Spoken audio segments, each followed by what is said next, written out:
अस्सलाम वालेकुम। साढ़े नाल इस वेले शब्बीर भाई मौजूद ने। डान टीवी नाल उन्होंने तल्लक के साफ़ी ने और मरदमशुमारी के हवाले नाल शब्बीर भाई की पैगाम देना चाहोगे?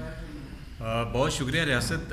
मरदमशुमारी के हवाले नाल मैं पैगाम देना चाहना कि इस दफ़ा गौरमेंट का बड़ा अच्छा इनिशिएटिव है जोड़ा कि डिजिटल तरीके नाल मरदमशुमारी करन जा रहे हैं। मरदमशुमारी बहुत ज़रूरी भी है किसी भी मुल्क वास्ते, क्योंकि पापूलेशन के मुताबिक, आबादी के मुताबिक जोड़ा है वसाइल का इस्तेमाल और उन्होंने बंदोबस्त जोड़ा है वो टाइम सिर किया जाए ताकि इन्होंने चीज़ों को कवर किया जाए। लिहाजा मेरी जितने भी पंजाबी हज़रात ने, ख़वातीन हज़रात दोनों नाल एक गुजारिश है कि जदों भी तुहाडे कोल नुमाइंदा पहुँचे मरदमशुमारी वास्ते और तुसां जिहड़ा खाना उसका होएगा कि मदर लैंग्वेज मादरी जबान लिखण दा ओहदे पंजाबी जिहड़ा है ओह लाजमी मैंशन करना है।